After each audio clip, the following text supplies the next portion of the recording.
A very good morning to all of you. Moving further on speed distance time, we would take a very important question based upon relative speed. In fact, on the logic of meeting time. इस पर हम लोग बात कर चुके हैं previous lecture में, आप एक बार रेफर कर लोगे. इस लॉजिक पर एक सवाल देखेंगे. आई होप ये क्लियर हो रहा होगा अगर आप प्रीवियस लेक्चर्स फॉलो किए हो तो. ओके. क्वेश्चन कहता है a bird is sitting on the top of a car. A bird is sitting on the top of a car. This is a very famous question. It sees another car approaching it. It sees another car approaching it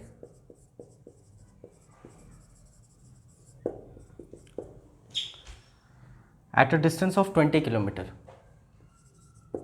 At a distance of 20 kilometer.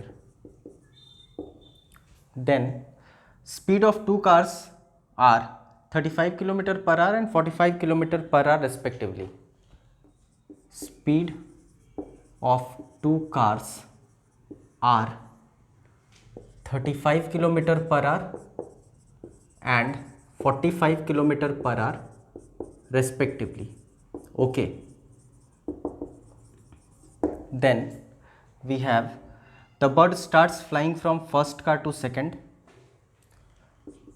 The bird starts flying from first car to second, reaches there and comes back again to first car and then so on. Okay. If the speed of bird is 40 km per hour,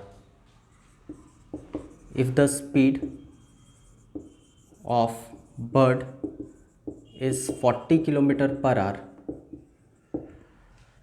question कहता है find the total distance traveled by bird. Find the total distance traveled by bird just before the crash. Okay. इस तरह का scenario based question इधर recent past में frequently exam में पूछा जा रहा है. अब क्वेश्चन को थोड़ा सा विजुअलाइज आप अगर करोगे तो सवाल कुछ ऐसा कह रहा है कि एक लेट अस सपोज यहाँ पर कार है एंड लेट अस सपोज एक दूसरा कार यहाँ पर है. ओके.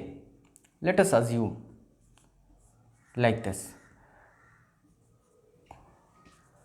ये कार इस तरफ जा रहा है, ये कार इस तरफ जा रहा है. ओके. क्वेश्चन आप ध्यान से पढ़ोगे तो सवाल कहता है bird is sitting on the top of a car. Late us suppose ये आपका फर्स्ट कार है. आई एम नॉट टेलिंग कि यही क्वेश्चन एग्जाम में पूछा जाएगा, लेकिन अगर आप लॉजिक को समझ पाओगे, कंसेप्ट को समझ पाओगे तो हो सकता है इस तरह के कोई भी प्रश्न आपसे बड़ी आसानी से बन सकेंगे. तो लेट अस सपोज ये पहला कार हो गया, लेट अस सपोज ये दूसरा कार हो गया. The bird is sitting on the top of a car. It sees another car approaching it at a distance of 20 kilometre. इसका ये अर्थ हुआ कि इन दोनों के बीच में डिस्टेंस 20 किलोमीटर का है. ओके. इन दोनों के बीच में जो दूरी है दैट इज समवॉट 20 किलोमीटर. मतलब हम लोग यहाँ से यहाँ तक का डिस्टेंस निकाल सकते हैं, मतलब दे रखा है. ओके. अज्यूम कर लिए हम लोग. आगे का था speed of two cars are 35 kilometre and 45 kilometre per hour. तो लेट अस सपोज इसका 35 किलोमीटर प्रति घंटा and let us suppose 45 kilometre प्रति घंटा. ये दोनों स्पीड दे रखा है. Okay. The bird starts flying from first car. तो बर्ड यहाँ पर है. Let this be bird. हम लोग यहाँ पर इसको बर्ड को अज्यूम कर लेते हैं like this. This is your bird, क्योंकि ये फर्स्ट कार है। Starts flying from first car to second. अब ये इस तरफ जा रहा है, ये इस तरफ भाग रहा है। ये यहाँ से यहाँ फ्लाई किया, उस वक्त ये थोड़ा आगे आ गया होगा, फिर यहाँ पहुँचा, फिर वो वापस आया, फिर यहाँ गया, फिर यहाँ गया, फिर यहाँ गया, फिर यहाँ गया, और एक समय पर जब दोनों कार क्रैश कर गया तो आपसे क्वेश्चन पूछ रहा है कि बताओ टोटल डिस्टेंस कितना उस बर्ड ने ट्रैवल किया। ओके, अब आपको यहाँ पर प्राइमा फेसिया बड़ा टफ लगेगा यह सवाल, क्योंकि आपको लग रहा होगा पहले बर्ड की यहाँ से यहाँ तक की दूरी, फिर ये वाली दूरी, फिर ये वाली दूरी, फिर ये वाली दूरी, ये सब अगर हम लोग जोड़ दें तो कुल दूरी निकलेगी। लेकिन आप ध्यान से देखो कि डिस्टेंस का फॉर्मूला होता क्या है। तो डिस्टेंस होता है स्पीड इनटू टाइम। इस पूरे स्पीड डिस्टेंस टाइम के लेक्चर सीरीज में हम लोग एकमात्र यही फॉर्मूला देखे हैं और इस पर ही वर्क किए हैं। ओके, आप प्रीवियस लेक्चर्स एक बार रेफर करेंगे। तो डिस्टेंस बराबर स्पीड इनटू टाइम होता है। तो अगर हमसे डिस्टेंस पूछा जा रहा है बर्ड का, तो बट ऑब्वियस है हमको चाहिए पता होना चाहिए स्पीड बर्ड का, और हमको पता होना चाहिए टाइम बर्ड का। अब आप ध्यान से देखो, आपके क्वेश्चन में एक चीज़ दिया हुआ है, speed of bird is 40 kilometre per hour. That means कि if you are efficient enough to calculate time of bird, कि ये बर्ड जो बर्ड है वो कितने समय तक ये ट्रैवल किया। ओके, अगर आप ये निकालने में सक्षम है तो उसको स्पीड से मल्टीप्लाई करेंगे तो हमारा काम बन सकता है। तो मतलब मेरा पूरा टारगेट होना चाहिए ये टाइम निकालने पर, कि वो बर्ड जब तक दोनों कार क्रैश नहीं किया कितने समय तक उस बर्ड ने दूरी तय की। ओके, आई होप क्वेश्चन बन चुका है, कुछ भी नहीं करना है। ये इतना स्टोरी बस और बस आपको कंफ्यूज करने के लिए था। बेसिकली ये सवाल क्या है, तो ये सवाल है कि दो कार के बीच की दूरी है 20 किलोमीटर, ये कार भाग रहा है 35 किलोमीटर प्रति घंटा और ये कार भाग रहा है 45 किलोमीटर प्रति घंटा। आप बताओ कि दोनों कार कब टकराएगा। तो you would say 20 divided by 35 plus 45, no need to change any unit because kilometre है तो हमको यूनिट में परिवर्तन करने की आवश्यकता नहीं है। तो 20/35 plus 45 that implies 1/4। I hope आप समझ पा रहे हैं। 35 और 45 80 हो गया, ये कैंसिल किए तो that means 1/4 hours. But obvious है इसको आप 15 मिनट भी लिख सकते हो, one and the same thing. 1/4 into 60 minutes which implies 15 minutes. अब आगे डिपेंड करेगा कि क्वेश्चन में आपके बर्ड का यूनिट क्या चीज़ में दे रखा है, स्पीड। तो आप ध्यान से देखो, बर्ड का भी यूनिट है 40 किलोमीटर पर आवर, मतलब इसकी आवश्यकता नहीं है।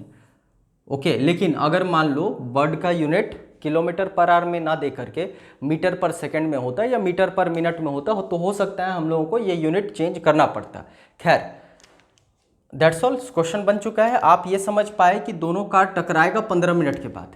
ओके, और दोनों कार अगर 15 मिनट के बाद टकराएगा तो वो जो बर्ड है वो 15 मिनट तक 40 किलोमीटर प्रति घंटे की चाल से ट्रैवल कर रही थी। ओके, दैट्स ऑल, हमारा आंसर आ चुका है। 40 kilometre per our is speed of bird, और वो 15 मिनट मतलब 1/4 घंटे तक दूरी तय की। आवर से आवर कैंसिल होगा, 4 से 40 10, मतलब मेरा आंसर होगा 10 किलोमीटर।